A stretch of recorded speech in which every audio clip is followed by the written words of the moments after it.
And church, today we come in the name of the Lord to heal depression. Maraming mga tao depressed ngayon kahit nung panahon ng Panginoong Jesus. Mark 6:31, then because so many people were coming and going that they did not even have a chance to eat, he said to them, come with me by yourselves to a quiet place and get some rest. The people serving with the Lord were overworked.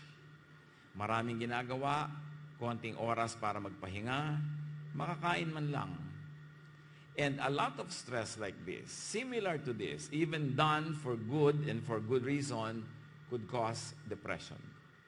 What Jesus did at the time was preemptive. He was trying to avoid depression coming into the lives of His people.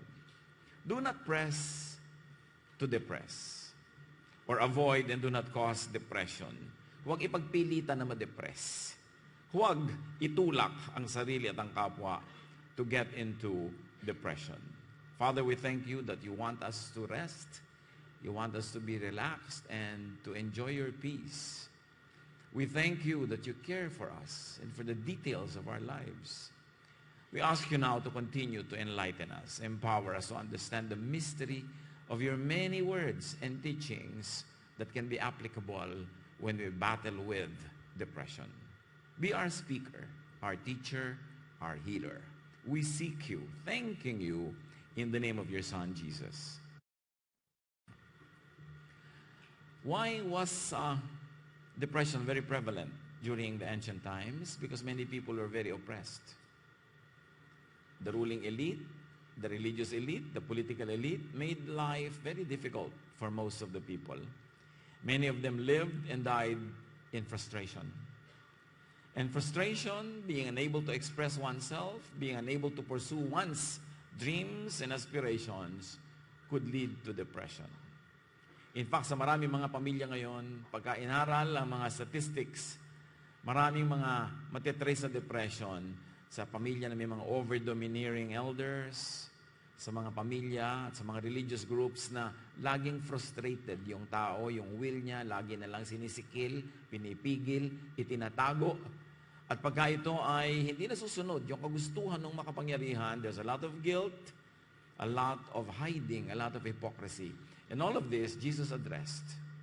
He knew that people were so tired, emotionally and spiritually, that they're about to break down. At yung mga pag-breakdown na yan yung mga tinatawag ngayon na depression. In fact, many of the emotional breakdowns that happened, even in the Old Testament, could be examined by clinical practitioners today as depression. Na dahil wala lang silang clinical terms ng araw and they did not have the scientific knowledge to understand the mechanics of this phenomenon, lagi na lang nila sinasabi, demonic possession. But actually, maraming symptoms sinasabi, depression. I have presided over some funerals of people who killed themselves because of depression. And it's one of the most difficult things for a pastor to do. One of the most difficult things to do is to comfort families who have lost a member to suicide. At pagka ang depression extreme, it leads to self-destruction like this one. Psalm 42:11. Why, my soul, are you downcast? Why so disturbed within me? Put your hope in God, for I will yet praise Him, my Savior and my God. In other words, here, the singer, the writer, the musician is saying, don't be sad or disturbed. Don't be where you get disturbed. Don't linger at a point and place and time where you can become depressed. Sinasabi nga ng mga Arabs, close the door that brings in the draft. Kailangan iwasan na malagay sa lugar na magkakaroon ng depression. Kasi kung minsan, mahirap umalis. At laging dapat maalala, ang Diyos ang sagot sa depression. You come in the name of the Lord to address issues, to address problems, to address imbalances. And the name of the Lord is not just letters scribbled into a word, but the meaning of the name of the Lord, the meaning of the personality, the teaching of the Lord is what sets us free. For Psalm 43:2-5, You are God, my stronghold. Why have you rejected me? Why must I go about mourning, oppressed by the enemy? Send me your light and your faithful care. Let them lead me. Let them bring me to your holy mountain, to the place where you dwell.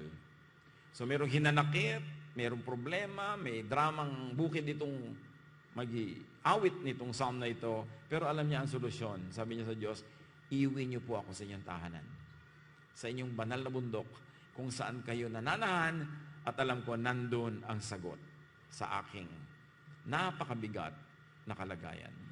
And verse 4, then I will go to the altar of God, to God, my joy and my delight. I will praise you with the lyre, O God, my God. So, there is a change to praise mode. Dito pa lang makakita tayo ng prinsipyo, how to deal with sadness, with extreme feelings of emotional, negative outlook. And that is to change to praise mode.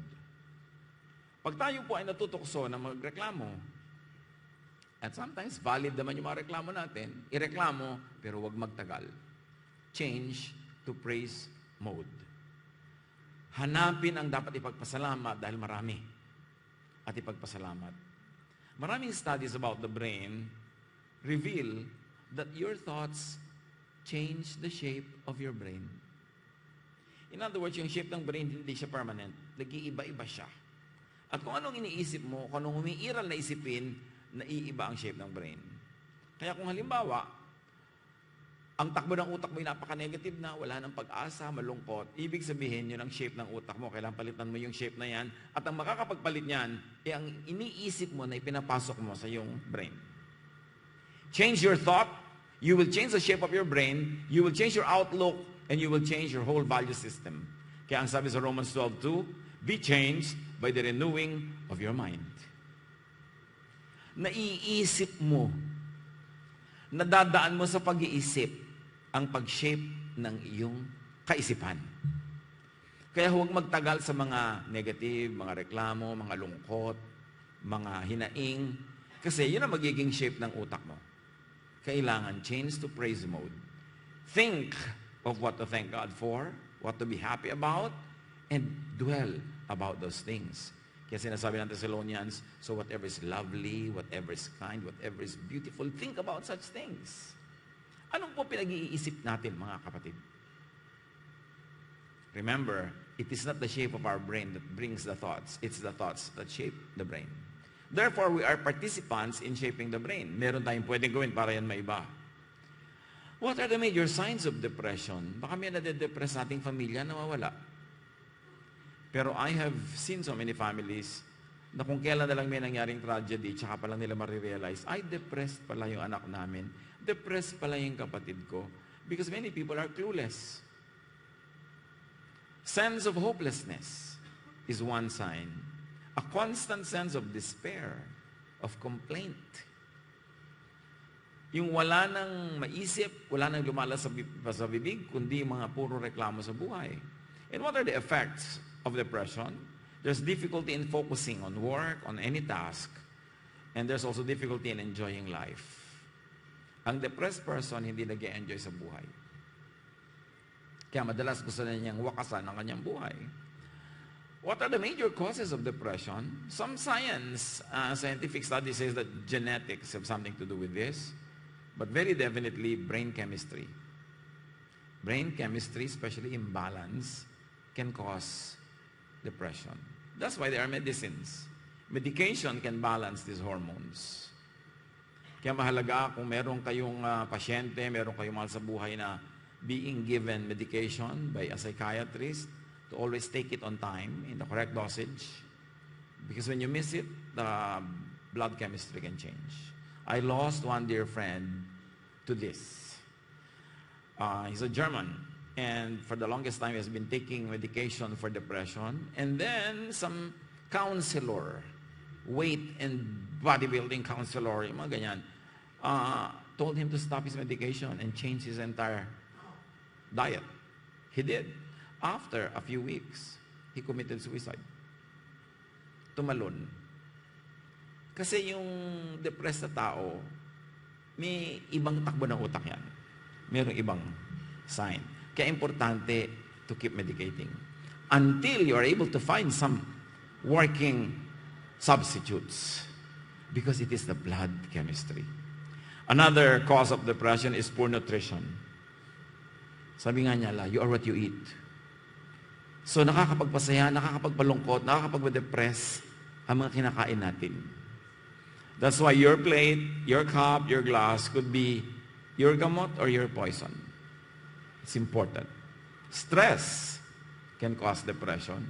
Kaya si Jesus sabi niya, sobrang daming tao, hindi kayo nakapagpahinga, hindi kayo nakakakain. Iiwan muna natin sila, pupunta tayo sa isang lugar na hindi sila makakasunod para kayo makapagpahinga. Because Jesus was trying to save the sanity of His people. Grief, loss, or fear.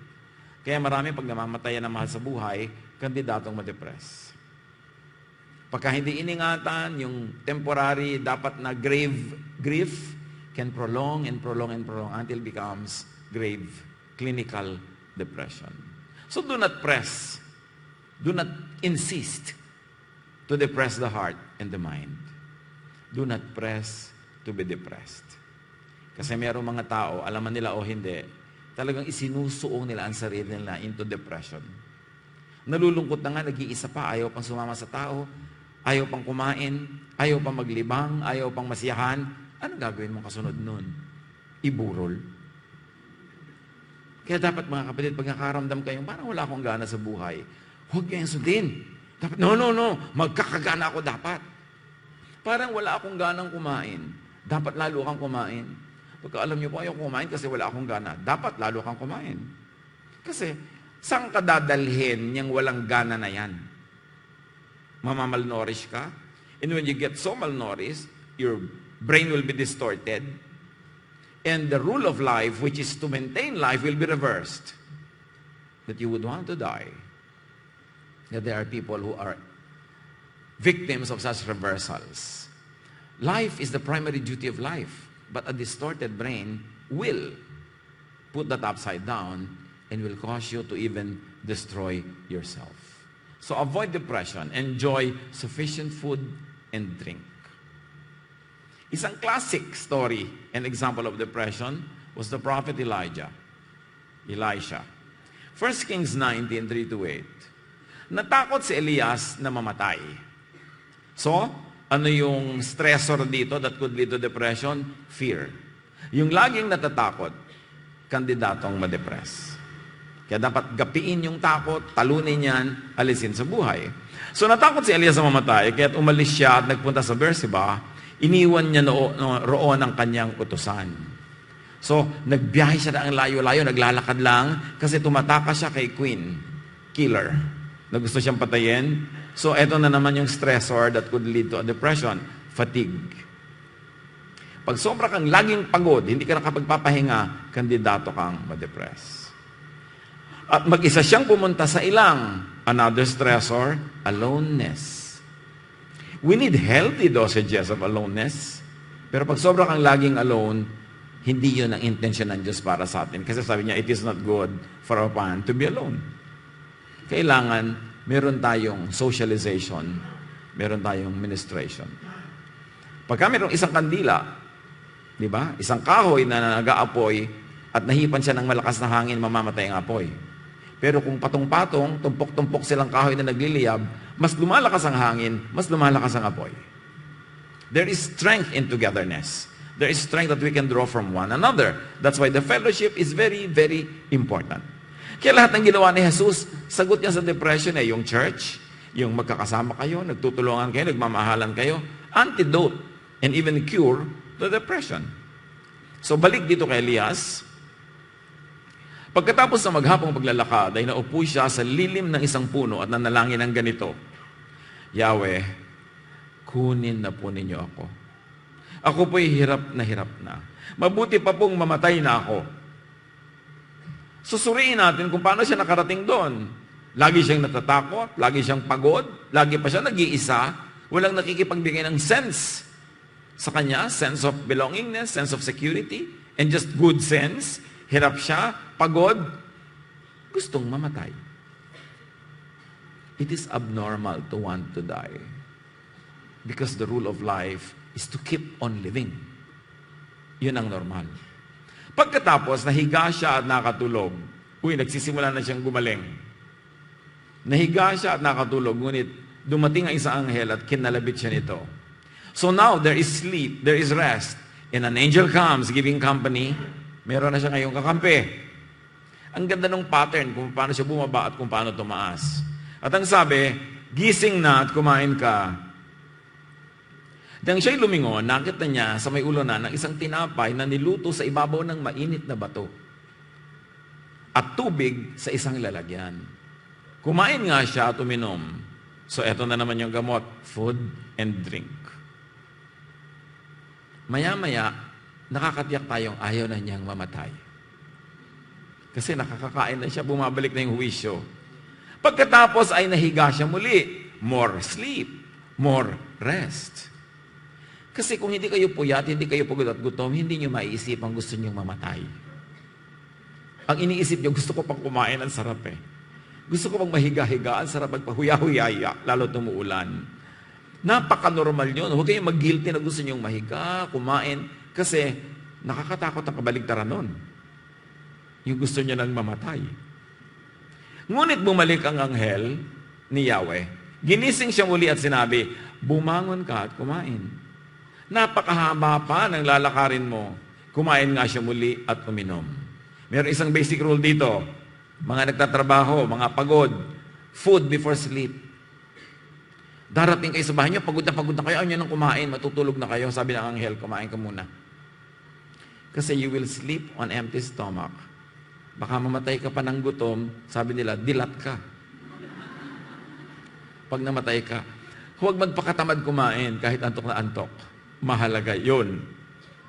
At ang pagkain ito'y nagbigay sa kanya ng sapat na lakas upang maglakbay ng 40 araw at 40 gabi hanggang sa Sinai, sa bundok ng Diyos. Can you imagine? Kanina gusto niyang mamatay. Ngayon, marathon na siya. 40 days and 40 nights, non-stop. Siguro nagpahinga naman, pero ibig sabihin lang, tuloy-tuloy ang kanyang paglalakbay into the mountain of God. This is very symbolic and metaphorical. Pumunta siya sa bundok ng Diyos. Ibig sabihin, bumalik siya sa calling, at this time is ready for more blessings kasi ang pinuntahan niya was the mountain of God. So here there's revival and restoration. Remember, what brought him downhill was fear, diba? Pagod, gutom, pag-iisa. Kaya siya ay pinagpahinga, pinatulog, pinakain, sinamahan, revival. At pag in-apply natin yung basic principle na ito sa mga lungkot natin, ito man ay clinical depression o simpleng lungkot, yung pa rin ang katotohanan. Kailangan ka magpahinga. Anong pagpapahingahan mo? Kung sobra kang nalulungkot dahil mayroong namatay, mayroong nagkasakit, magpahinga ka muna sa idea na yon. Kailangan mong mapahinga. Kung meron kang mahal sa buhay na inaalagaan sa ospital na binilang na ng linggo, buwan, kailangan may mga kaibigan tayong lumapit sa mga, oy, magpahinga ka muna, ako muna magbabantay dito. Kailangan magpahinga.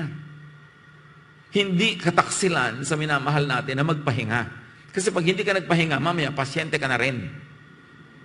Kaya importante na yung napapagod sa mga ganon, pinapalitan natin. Meron tayong, ako naman. Ano man yun na nakakapagod? O nakakapagod na magpaaral ng mga kapatid na mas bunso. O sasabihin naman ng isang kapatid, o ako naman ang mag-i-enroll sa kanila ngayong SEM na to. Kailangan natin ang pahinga sa anumang bagay na nakakapagod. Kasi pag hindi, hahatakin tayo to depression ng fear, fatigue, aloneness, lack of sleep and rest, lack of good food and drink. It's as basic as that. Humihirap lang ang gamutan pag lumala na. Kaya dapat huwag hayaang lumala. So, avoid depression, enjoy enough and lots of rest. Jonah 4:3-6. Ito isa pa na gustong mamatay. Mabuti pang mamatay na lang ako, Yahweh. Mas gugustuhin ko pang mamatay kaysa mabuhay. Kasi again, Jonah was alone. He was alone in his mission. And there was a perceived failure. And there was fear. All those negative feelings. Sumagot si Yahweh, ano yung kinakagalit mo, Jonas? Pagkasabi nito, lumakad si Jonas papunta sa silangan ng lungsod at naupo. Gumawa siya ng isang silungan at do'y hinintay kung ano mangyayari sa lungsod. Huwag na nating alamin kung bakit. Mahabang kwento pero depressed si Jonah, hindi natupad yung kanyang prophecy. Pinatubo ng Diyos na si Yahweh sa may tabi ni Jonas ang isang malagong halaman na nagbibigay ng lilim sa kanya. Labis niya ito, ikinagalak. So you see, healing is coming. Jonas felt that he was alone, that God deserted him, that what he was prophesying did not happen, and therefore para siyang walang kakampi, mag-isa. Then here comes God. Nandun lang si Jonas, nakaupo siya sa initan. Nagpatubo ang Diyos ng puno para siya magkaroon ng lilim. Na-affirm na may nagmamahal pa sa kanya. Alam niyo yung mga depressed sa family natin, ma-affirm niyo lang na mahal niyo sila, gumagaling na. Maipaalala niyo lang, maiparamdam niyo that you care. Malaking healing yan, yung care.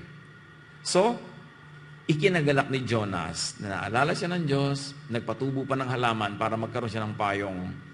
So, anong nagpapagaling sa kanya? Aruga. Saya. Hindi niya kailangan ng mga chemical medicines. Care. Kasi ang may sakit, ang puso.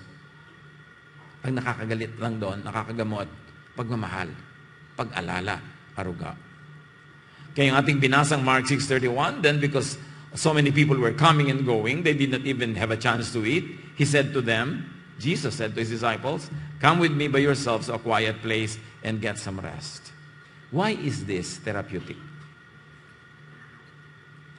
One, because practically, clinically, physically, they needed food and rest. But more than that, it was very, very psychological. It was very emotional and spiritual. Kasi kung naglilingkod kayo, lingkod kayo ng lingkod, sometimes you will feel na spare part lang kayo na isang machinery. Kahit sa church. Sa isang family corporation, family business, para bang taga-kita ka na lang. Taga-trabaho ka na lang. And Jesus comes and says, kalimutan nyo na muna lahat yung mga may sakit na yan, yung mga nagugutom na yan, mga napoposes na yan, kayo muna ang priority ko, magpahinga kayo. Can you imagine kung anong nawala sa kanila na pwedeng dahot kung mahal nga ba sila ni Jesus? Kung anong nabalik sa kanila na assurance na mahalaga sila kay Jesus, hindi lang dahil sila yung manggagawa, hindi lang sila tagagawa, and consumer din sila ng love of God. And so, physically, emotionally, spiritually, it was very, very therapeutic. It was preemptive cure. It was preventive. And you know that prevention is much easier, much better than cure. Avoid depression, enjoy recreation. Itong pagsasaya, paglilibang, pagpapahinga, dinimonise siya ng religion for so long na maraming mga tao ngayon, if they're into the Bible, if they're into the Lord, parang nagigilty sila pag nagsasaya. Pero hindi ganun ang turo ni Jesus. In fact, even God the Father taught that there should be a day of rest at least after every 6 consecutive days of work. Leviticus 23:3, 6 na araw kayo magtatrabaho, ngunit sa 7 araw, kayo'y magpapahinga. Nung araw kasi walang day off. Pag slave ka, 24/7, hanggang mamatay ka, slave ka. Walang ganun. Kaya yung 10 Commandments, ang kausap doon ni Yahweh, yung mga amo. Sabi niya, you will not work, your manservant, your maidservant, your animals, blah, blah, blah. Ibig sabihin, ang kausap niya yung mga employer. Yung employer ang sinasabi niya, bigyan niyo ng pahinga mga empleyado niyo. Importante na ang mga tao makapagpahinga. Kaya sa buhay natin, mga kapatid, we should do that. I have seen so many people who work abroad, Filipinos, na isa na lang yung day off, pero meron pa silang 2 extra jobs. Kasi ang dami nilang needs eh. Ang dami nilang kailangan na gastahan. Pero hanggang kailan tatagal ang isang tao na wala talagang pahinga? Wala talagang time na magpahinga. Ang Diyos na lumikha sa atin ang nagtakda na dapat at most, you work 6 days and break it with a 7th day of rest. What matters is that the 6 days of work is broken by a 7th day of rest. It doesn't matter kung kailan yung schedule nun. Yung iba naging sobrang technical tuloy eh. No? Kaya ang mahalaga, pinagpapahinga tayo ng Diyos. Kayo ba nagpapahinga? Hindi naman nauubos ang kailangang gastosan. Hindi naman nauubos ang kailangang dapat kitain. Pero nauubos ang lusog. nauubos ang lakas. At pwede tayong tumirik at bumigay along the way. At isa pa mahalagang tanong, pinagpapahingan nyo ba ang inyong mga breadwinners? Napapahinga ba naman sila? O hindi naman tapos ang kahihingi ng mga humihingi? Kaya ang dalangin na nito mga workers, Diyos ko, maglagay pa po kayo ng 8 araw. Bakit 7 lang? Kasi kulang. Let us allow the people who help us to rest. Kung nasanay na kayo na ito yung birthday nyo, nireregaluhan kayo, inaasahan nyo na sa susunod, regalo ulit mo, no, this year, rest ka muna. Pahinga ka na lang muna. Saka na lang uli. Diba? Huwag araw-arawin, huwag lagi-lagi. Pag lagi kang nasanay na binibigyan ka, ikaw mag-volunteer, magpahinga ka muna. Hindi mo kailangang obligahin yung sarili. Kasi kung minsan na, obligan na lang nakasanayan na. Yung pala, depressed na yung tao. And we add to the depression of people. Enjoy connection with God. And how do you do that? Through godly thought. Fill your minds with thoughts that you know are pleasing to God. Isaiah 40:31, ngunit muling lumalakas at sumisigla ang nagtitiwala kay Yahweh. Lilipad silang tulad ng mga agila. Sila'y tatakbo ngunit hindi mapapagod. Sila'y lalakad ngunit hindi manghihina. And this is when you are connected with the Lord. Through thought. Ano yung connection na yon? That you fill your thoughts with God thoughts, not demon thoughts. That you fill your thoughts with thoughts of love, of care, of forgiveness. Thoughts that are restful, that make you relax. Hindi nakakapagpahirap ng loob at nakakapagod ng puso. And of course, very importantly, avoid depression, enjoy your connection with your kapwa-tao. Mahalaga makipagkapwa. Ang ituro natin sa mga bata na skill, hindi lagi kang manalo sa competition, kundi yung dapat kang makipagkapwa-tao. Dapat kang makipagmabutihan sa iyong mga classmates. Dapat kang makisalamuha, makisangkot sa iyong mga pinsan. Hindi mo dapat kailangan lagi ikaw ang panalo, ikaw ang bida. Kailangan mag-blend ka because your security is in blending with the environment, not in standing out. Kahit sa business, hindi na uso ngayon yung sa very advanced school of thought ng business, yung competition. Dapat na cooperation. Kahit sa ating bansa nga, di ba, one town, one product ang pinopromote na ng Department of Trade and Industry. Yung anong town ka, anong mahalagang product ka, anong meron kang raw material, anong ang galing ng yung mga tao, anong yung tradisyon, yun ay produce mo. Yung kabilang town, iba. Yung kabilang town, iba. Hindi kayo naglalaban-laban. Hindi ko tulad nung pagka umuso, nung araw yung hot pandesal, lahat ng bahay may tindang hot pandesal. Nung umuso ang water station, every other house has a water station. We kill ourselves when we compete. But when you cooperate, when you complement, yung wala siya, meron ka, yung wala ka, meron siya, everybody will thrive. Yan ang ituro natin sa mga bata. Hindi lagi makipag-compete. Because a life of competition is a life of stress. Choose to be happy. Huwag magpauto sa standards ng mundo kung ano yung success. Sino ang successful person? Yung masaya. Among many other factors. Kailangan masaya. Ephesians 5:19, speak to one another with psalms, hymns, and songs from the Spirit. Sing and make music from your heart to the Lord. How can you do this? Only when you are united in spirit. How can you speak with one another with psalms kung nag-aaway kayo? Kung nagko-kompetisyon, kung naglalabanan. Kaya ang context ito is makipagkapwa, makipagmabutihan to the point that you can and you may sing spiritual songs together, enjoy the Lord, and enjoy worship together. In other words, makipagkapwa. That's why I always implore you, mga kapatid, to join a sambahay. Bakit? You come here on a Sunday, malalaking hall, marami tayo. Pero pag nagkasakit kayo, sino ang dadalaw sa inyo ng mga taga-church? Pag may ipinakasal kayong anak o kinasal kayo, sino magre-regalo ng baso? Puro baso, puro pichel. Diba? Sino ang pupunta sa inyo kung kayo ay nasisiraan ng loob? Sinong lalapitan nyo na magtitiwala, na magpahiram ng resources sila dahil kapalagan yung loob kayo? When you just come to a big congregation, of course there's blessing there, but it's not complete. Kaya ang tunay na day by day spirit, you join these big events, but this is not everything. You have to be a part of a sambahay. Yung ating mga Bible study group sa bahay-bahay. Kung saan kayo nagkakapalagayang loob, that you develop lifelong friendships. Napupunta kayo sa mga birthday, mga anniversary, at kahit sa mga burulan ng isa't isa. Ganyan talaga, from cradle to the grave. I implore you to join. Kaya tayo bukas ng maraming mga ganyan. Ang ikasasaya ko, malaman ko, mabalitaan ko na nade-develop ang mga friendships nyo with the brothers and the sisters in the Lord. Hindi lang yung superficial attendance, a-attend, aalis, para ka nagpunta sa mall. Dapat merong sangkot-sangkot, buhol-buhol na buhay. Kasi doon nalulutas ang napakaraming spiritual longings. Because we were created by God, needing, wanting one another. But of course, Satan is distorting that with pride, with away, with competition. Kaya dapat malinaw sa atin kung sino ang kalaban. Avoid depression, cleanse the mind of negativity. Negative thoughts are like poison, like anger and hatred. Psalm 37:8, refrain from anger and turn from wrath. Do not fret, it leads only to evil. Pag nagagalit ka, walang pupuntahang mabuti yan, evil lang. Cleanse the mind of resentment. Yung tuwing na umaasenso ang kapatid mo o pinsan mo, nagkakaroon ka ng headache.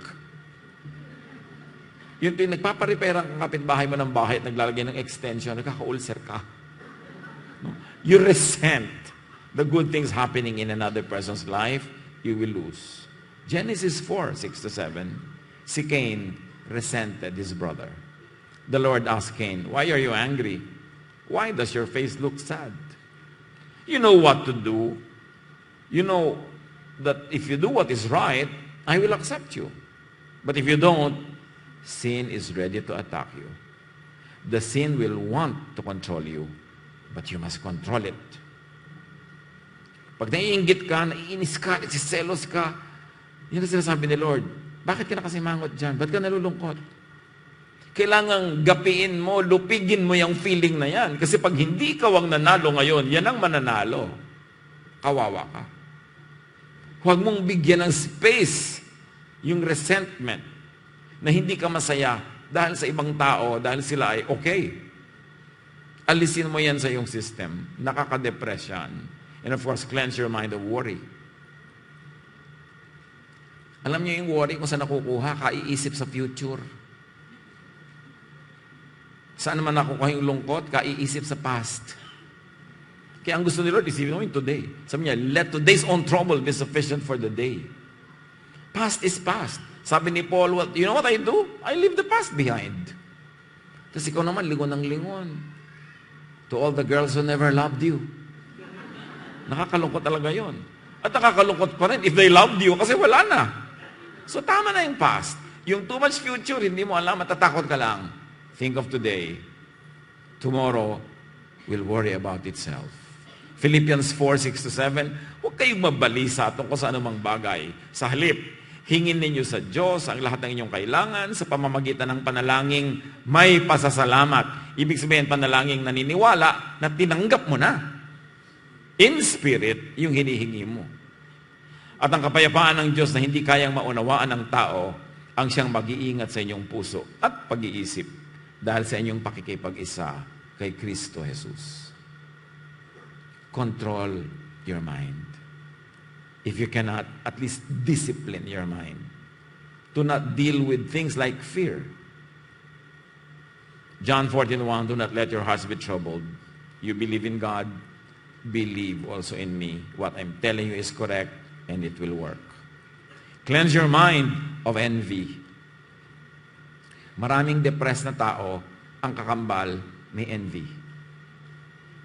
Pag envious ka, hindi ka maubusan ng kakainggitan. James 3:16, saan man nagahari ang inggit at makasariling hangarin, nagahari din doon ang kaguluhan. Kaguluhan ng relasyon, kaguluhan ng isip. And of course, cleanse yourself of regrets. Yung tapos na, tapos na. Very importantly, cleanse your mind of guilt. Hebrews 8:12, I will forgive their wickedness and will remember their sins no more. Sa mga talagang kasalanan na ginawa natin, pag lumapit tayo sa Panginoong Jesus, forgiven na yun and forgotten. So huwag na kayong mabuhay sa guilt. You have to learn to forgive yourself as God forgives you. So get out of depression if you are there. Or get out of the situation that could bring you to depression. Purpose to get out. Will to get out of depression. Isaiah 41:10, so do not fear, for I am with you. Do not be dismayed, for I am your God. I will strengthen you and help you. I will uphold you with my righteous right hand. Magandang mag-isip-isip tayo at makiramdam, baka tayo depressed, di lang natin alam. Or baka may depressed sa inyong bahay. Ang inyong kabiyak, ang inyong anak, ang inyong magulang, kapatid. That's why, sobrang natin itong idinidiin. Importanting maghari ang Diyos sa ating buhay. Psalm 34:18, the Lord is close to the brokenhearted and saves those who are crushed in spirit. So, kung meron sa ating ganitong kalagayan ngayon, crushed in spirit, brokenhearted, thank God because God cares for you. Know your helper. The Lord is our shepherd. Psalm 42:11, why my soul are you downcast? Why so disturbed within me? In other words, mga kapatid, question your feelings. Question your depression. Question your sadness. Question your negative feelings. Protest against it and overturn it with your will to let God rule in your heart. Huwag niyong tanggapin na gano'n na lang. Naiinggit kasi ko, nainis kasi ko. Huwag. Question niyo yun. Dapat hindi ganyan. Ibahin. Put your hope in God, for I will yet praise Him, my Savior and my God. And stay out of depression. Ang daling bumalik dyan. Ang daling mayaya. Romans 15:4, anumang nasa kasulatan noon, pang-una, ay nasulat sa ikatututo natin upang sa pamamagitan ng pagtitiis at pagpapalakas ng loob mula sa kasulatan ay magkaroon tayo ng pag-asa. In other words, the Bible was written for our benefit. Use it correctly. Gamitin mo yung Bible sa pagpapalaya, hindi sa paggapos. Gamitin mo yung Bible sa pagbibigay ng pag-asa, hindi sa pananakot. Gamitin mo yung Bible para ka mapanatag, hindi para ka mabalisa. Because the same heat that melts the wax hardens the clay. The same Bible that can be used to bless you can be used and misused to make your life miserable pag misapplied. 1 Peter 5:6-7, kaya nga, pasakop kayo sa kapangyarihan ng Diyos. Ipagtiwala ninyo sa Kanya inyong mga alalahanin sa buhay sapagkat Siya ay nagmamalasakit sa inyo. Hindi sa Pharisees ipagtitiwala. Hindi sa counselors from hell. Marami kasi mga tagapayo ang ipapayo sa'yo, lalo ka matatakot, lalo ka mababalisa. Mabuti pa, wag na lang. John 16:33, I have told you this thing so that in me you may have peace. In this world you will have trouble. But take heart, I have overcome the world. Ano ba mga trouble ngayon ang serious yung iniisip? Laging nakakabalisa, nakakapagbigay ng worry. Sabi ni Jesus, nasolve ko na yan. Just do it my way. Magtiwala. Simplify. Do not carry crosses that you don't need to carry. Don't aspire for too much that makes you stressed. Maging masaya kung ano ang kinikita mo ngayon at binibigay sa'yo ng Diyos. Although nagsisikap pa mag-improve, pero habang hindi pa nag-i-improve yun, tinuturuan mo ang sarili mo na enjoyin yan as it is. Celebrate the happiness of other people. Celebrate their successes. Matuwa ka't maraming bunga yung prutas niya, baka mabigyan ka pa.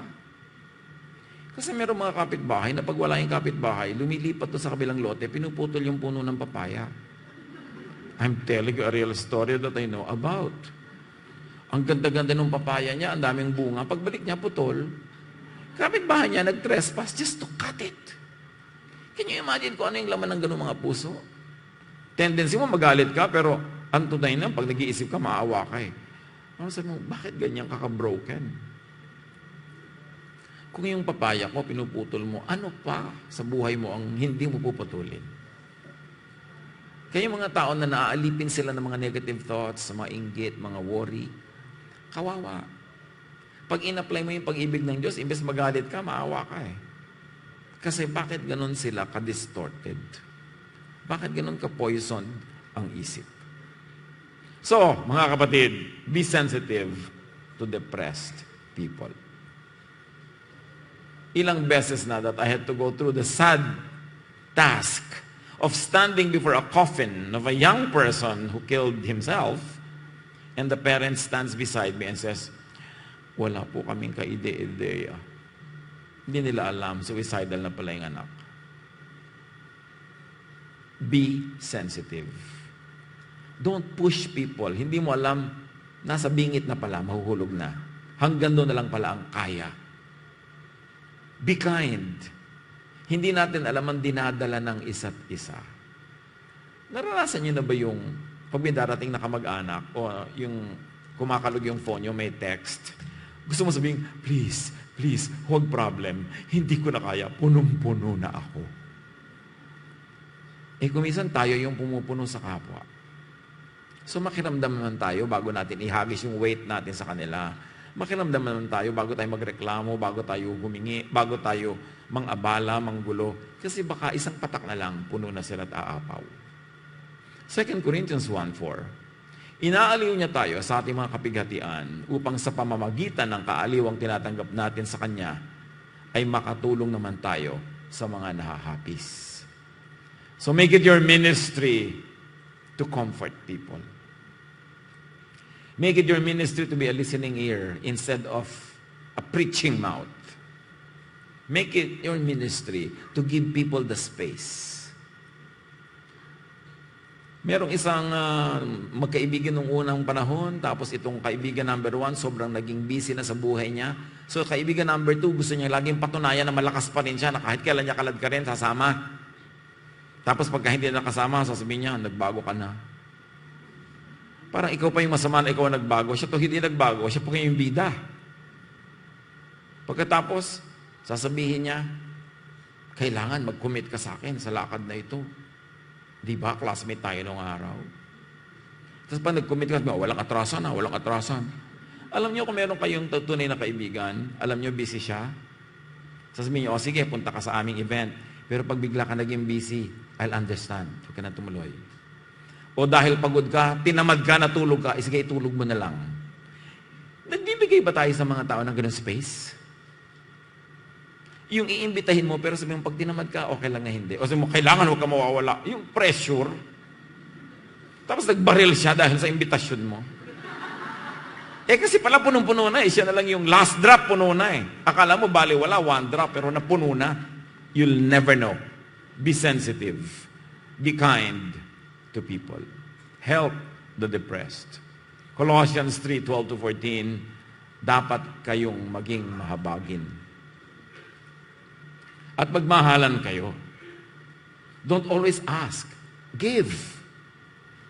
It's always more blessed to give than to receive. And it has been proven clinically that givers are happier than receivers.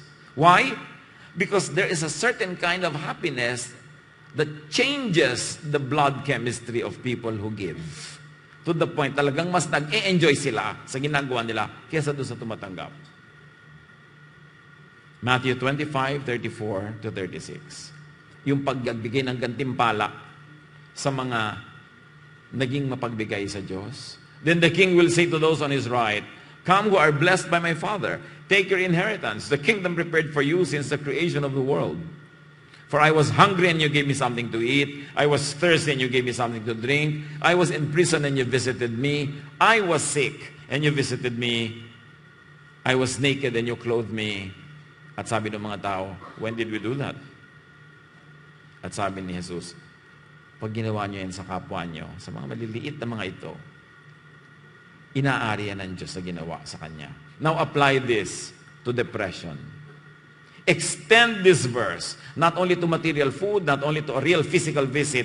Yung, for I was hungry for understanding, and you gave me understanding. I was thirsty for encouragement, and you gave me encouragement. I was a stranger to your cheerful life, and you invited me into your happy life.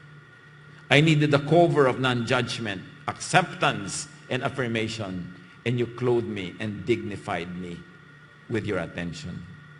I was sick in my mind, and you looked after me. I was in prison of depression and isolation, and you came to visit me. Jesus, sabi niya, I was that depressed person you helped. Because whatever you do to the least of this, you do to me. Think of people whose lives could be changed by a beautiful, kind word from you. By attention, by care. At huwag na tayong lumayo in our immediate family. Sometimes our best effort, our best time and energy is given to strangers. At ang natira na lang sa kasama natin sa bahay, yung ating pagod, yung ating simangot, yung ating dabog. Hindi dapat ganun. Huwag kang sobrang magpakapagod o gumawa ka ng paraan para pag umuwi ka, yung best smile mo pa rin sa iyong asawa. Yung best effort mo para pa rin sa iyong nanay o kapatid. Kasi pag natumba ka dyan at naghingalo, sila ang dadampot sa iyo. Huwag tayong sobrang naubos na yung nice behavior sa strangers, tapos ang natira na lang sa kapamilya, sa kapwa, sa kaibigan, yung kagaspangan, yung pagod. Father, we thank you that you love us. And we thank you na napaka-doable at practical lang yung pag-ibig. Hindi ka nagtuturo ng mga high-sounding doctrines na mahirap maunawaan. Ang itinuturo mo sa amin is just to be kind to one another, to love each other, and for you, that is the purest religion. Turuan mo kami, Panginoon, to be sensitive to depressed people, to those who are lonely, or those who are about to become clinically depressed. Nawa meron silang atrasan, kami yon. May magbigay, kami yon. May magparaya, kami yon.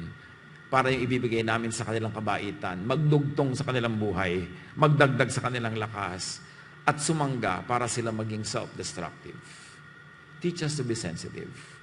At kung meron sa amin, Panginoon, na kami mismo yung depressed, kami yung candidate, turuan nyo kami to learn from this study. Na kami magpahinga. Magpalit ng paraan ng pag-iisip, ng estilo sa buhay. Dahil hindi ito ang gusto mo para sa amin. Teach us. Pagbulay-bulayan pa natin sumandali ang mga practical na application nito sa ating mga pribadong buhay.